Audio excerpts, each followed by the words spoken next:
It wasn't supposed to happen. That's the first thing I need to make clear. But then again, nothing ever goes the way you expect it to, does it? Sometimes you make one decision that snowballs, and the next thing you know, you're stuck in a mess you can't escape from. So, yeah.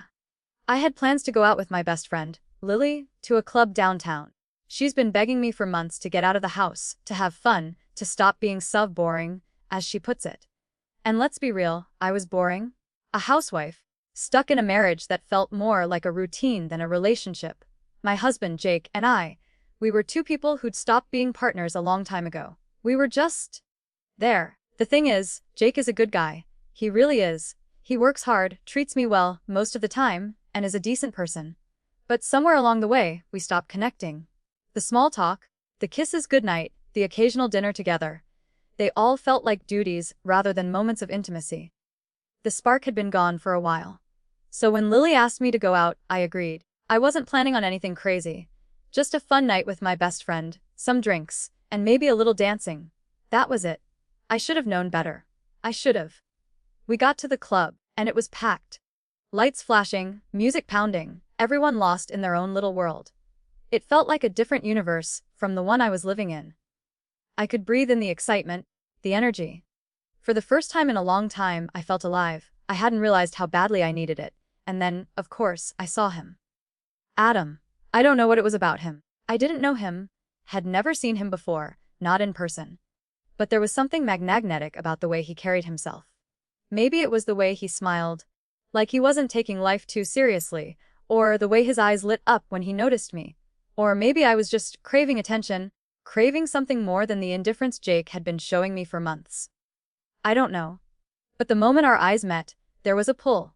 Lily noticed, too. She was always the one to push me toward these things. She knew the kind of trouble I was capable of getting into. She smirked, nudged me with her elbow.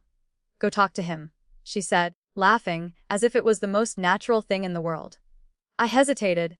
I didn't want to be that woman, the kind of woman who flirts with random guys in clubs.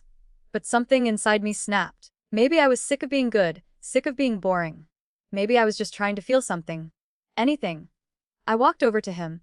Adam was taller than I expected, with dark hair and a confident smile. When I introduced myself, he gave me this playful look like he already knew exactly who I was. It wasn't rude or forward, just knowing. We started talking. Small talk, really. At first, I didn't think much of it. He was charming, but I wasn't the type to jump into anything serious, especially not with a stranger. But the conversation kept going, and soon, we were both laughing. It felt easy. He didn't make me feel like I had to be anyone other than myself. With Jake, I felt like I was always putting on a mask, pretending to be someone who didn't need to deal with the emptiness that had started to grow between us.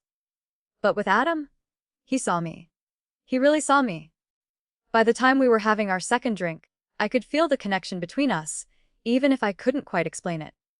Adam asked me to dance, and I said yes, and I shouldn't have. I shouldn't have let myself get caught up in it. But when his hands touched my waist, I felt a spark, a jolt of something I hadn't felt in so long. His lips brushed against my ear as he whispered something flirty, and I smiled without thinking. This wasn't me. This wasn't the person I wanted to be. But in that moment, I didn't care.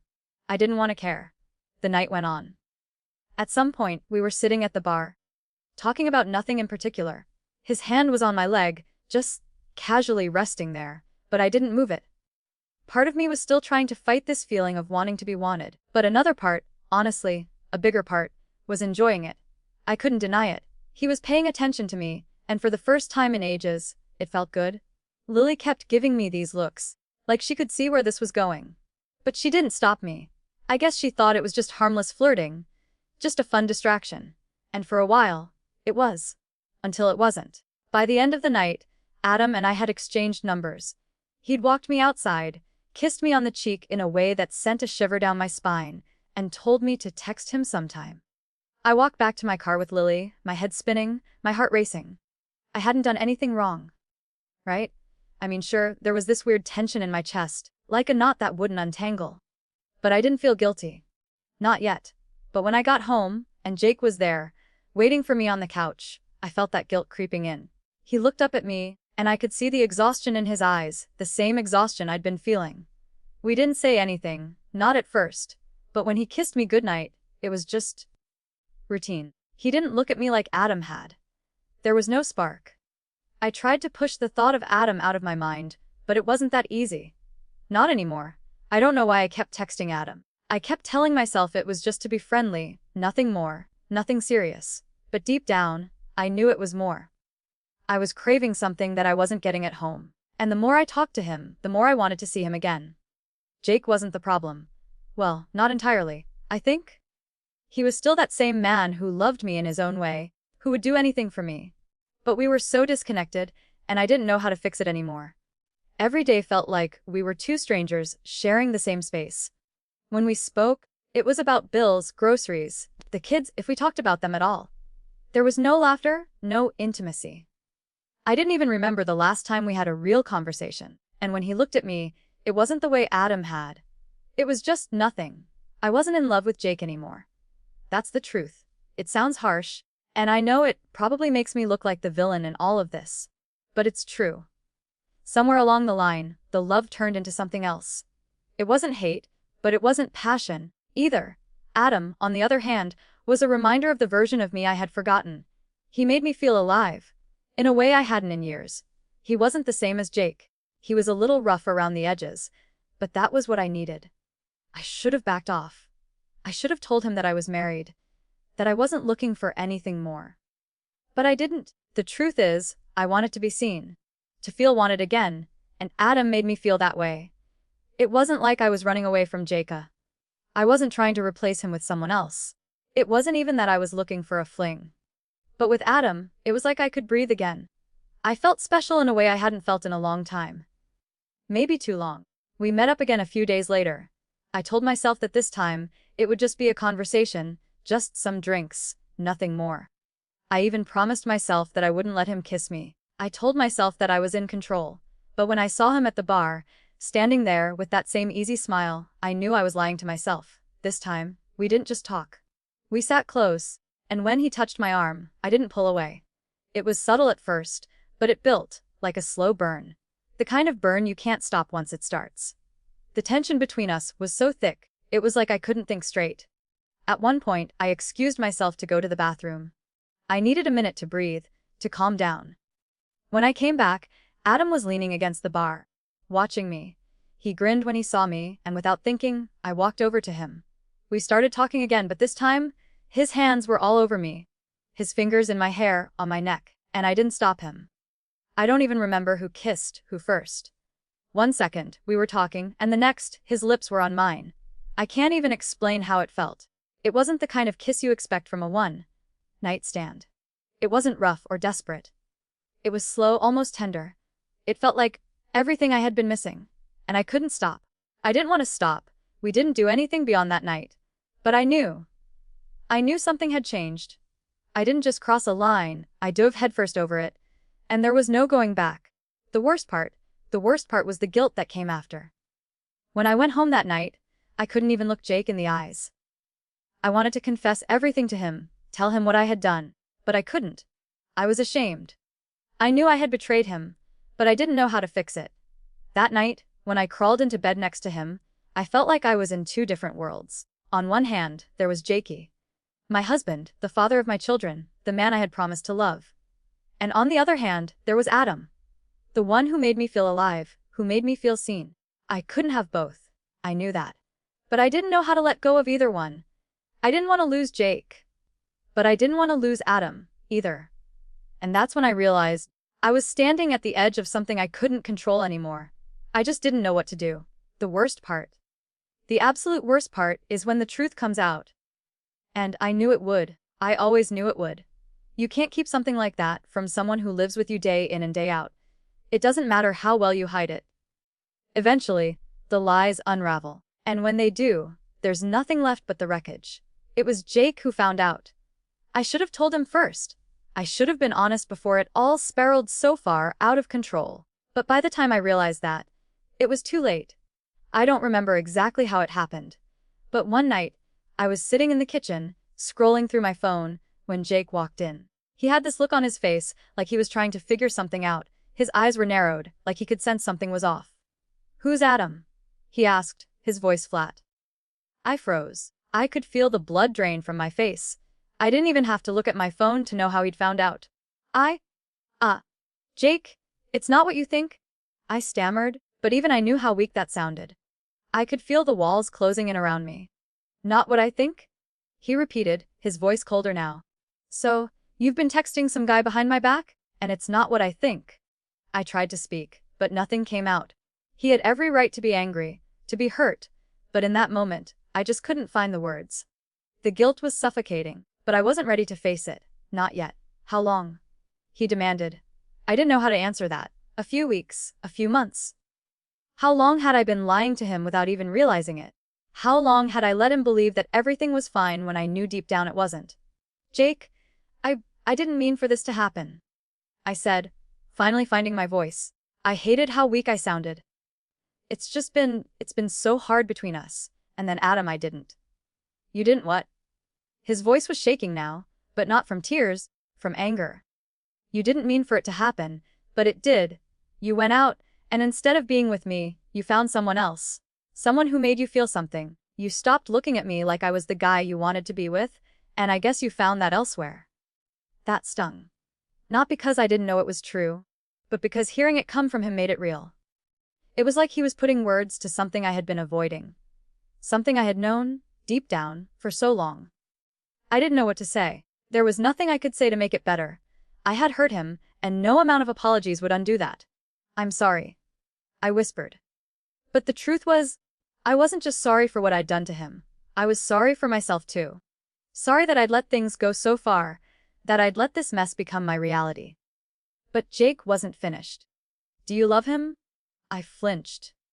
I didn't want to answer that. I didn't want to admit that there was a part of me that felt something for Adam. That I felt alive when he was around, that he made me feel like I mattered in a way that Jake hadn't in a long time. But I couldn't lie about it. I don't know, I said finally, my voice breaking. I don't know what I feel. But what I feel for you, it's not the same anymore. And I'm so sorry, Jake. I never meant to hurt you. He shook his head, the anger still evident in his eyes, but there was something else there too. Something almost resigned. You don't have to apologize. You did it, and you have to live with it. We both do. The silence that followed was unbearable. He stared at me for a long time, like he was trying to decide whether or not he could ever look at me the same way again. I was praying he would say something, anything, to break the tension. But he didn't. He just turned and walked out of the kitchen, leaving me there to face the mess I had created. That night, we didn't talk. Not about Adam, not about anything. I stayed in bed, staring at the ceiling, my mind racing. I kept thinking about what I had done, what I was going to do. Was it even possible to fix this? Could Jake and I ever get back to the way we were? And what about Adam? What did he want from me? Was he just another guy who made me feel good for a little while? Or did he actually care about me? But the more I thought about it, the more I realized that it didn't matter. What mattered was that I had betrayed Jake. I had crossed a line I could never uncross. And no matter how much I wanted to blame Adam, to say it was his fault for making me feel wanted, I knew the truth. I had made the choice. I had let it happen. I didn't know how to make things right with Jake. I didn't know if it was even possible. But what I did know was that I couldn't keep running from the mess I'd created. I had to face the consequences, no matter how much it hurt. The next few days were like a blur of anger, regret, and numbness. Jake barely spoke to me. When we did talk, it was only about the kids, or about the logistics of the divorce. He had already made up his mind. He didn't want to be with me anymore. Not after what I had done. And honestly, I couldn't blame him. But there was a part of me, maybe a selfish part, that didn't want to let go. I hadn't really thought through the consequences of my actions when I first started seeing Adam. I didn't consider what would happen if Jake ever found out. I was just caught up in the moment, in the excitement of someone new. Someone who made me feel alive again. I thought I could have my cake and eat it too. But that was never going to be the case. Jake didn't want to fight for our marriage. He didn't want to fix things. Maybe he couldn't. Or maybe he just didn't want to try anymore. But all I could think about in those first few days was how much I had screwed up. I couldn't undo the past. I couldn't make Jake feel the way he once did about me. I had destroyed everything. Adam, though, he wasn't a part of the aftermath. He wasn't part of the mess I'd made. But I still couldn't get him out of my head. Even now, after everything had blown up with Jake, I still found myself wondering about him. What he was doing, whether he missed me, if he was still out there somewhere thinking about me the way I was thinking about him. I texted him once, just to check in, but his response was colder than I expected. "We need to stop," he said. "This was a mistake. I didn't want to get caught up in your life like this." And that hurt. It really did. Because part of me had hoped that, even if everything fell apart with Jake, at least Adam would still want me. But he didn't. He didn't want to be part of my drama, my messy life. He had his own problems, his own things to sort out. I was just another distraction to him. I didn't hear from him again after that. And honestly, I didn't know whether to be relieved or devastated. Maybe it was better this way. Maybe it was better that I lost him too. I spent the next week in a haze, just going through the motions. I moved out of the house and found a small apartment, trying to figure out how I was going to live with myself after everything that had happened. I had thought about leaving Jake for Adam at one point, when things felt really intense between us. But now that everything had fallen apart, I realized how stupid that was. Adam was never going to be my savior. He wasn't the answer to my problems. I was the problem. I tried calling Jake a few times, but he never picked up. When he finally agreed to meet me, he was calm, which was scarier than if he had yelled at me. His calmness was like the final nail in the coffin of our marriage. "I've made my decision," he said, his voice low. "You're not the woman I thought you were. You're not the woman I married. And honestly, I don't think I can ever forgive you for this." I didn't know what to say. I wanted to tell him how sorry I was, to beg him to give me another chance. But I didn't. I just sat there, listening to him, knowing that this was the end. He was right. I wasn't the same person I used to be. I wasn't the person he married. And I didn't know who I was anymore. When we signed the divorce papers, I felt like I was signing away a part of my soul. The guilt was overwhelming. I had broken something that could never be fixed. And no matter how much I wanted to blame Adam or Jake or anyone else, the truth was that it was all on me. I had made the choices. I had turned our marriage into a battlefield. That night, I sat alone in my apartment, staring at the walls, listening to the silence. The weight of what I had done hit me harder than anything I had ever felt. I had been selfish. I had been desperate. But in the end, I had lost everything. I thought about what Jake had said to me that day. "You're not the woman I married." And he was right, I wasn't. But in some twisted way, I think I had been trying to find who I was again, to find the person I used to be before life, and marriage, and kids had made me forget who I was. I didn't know what the future held for me. I didn't know if I would ever be able to trust myself again, or if I'd ever feel like I had control over my own life. But what I did know was this: I couldn't keep running from the consequences of my actions. I had to face them, and I had to start over. So, I made a choice that night. I wasn't going to try to fix things with Jake. I wasn't going to chase after Adam, either. I wasn't going to live my life trying to fill some empty hole with distractions or temporary pleasures. I was going to try to heal, to figure out who I was without anyone else's approval, without anyone else's love. It was going to be hard, but I had to start somewhere. And if there was one thing I knew for sure, it was this: I couldn't change what had happened. But I could decide what came next, so that's what I did. I chose to move forward. And it wasn't easy. But it was mine to do.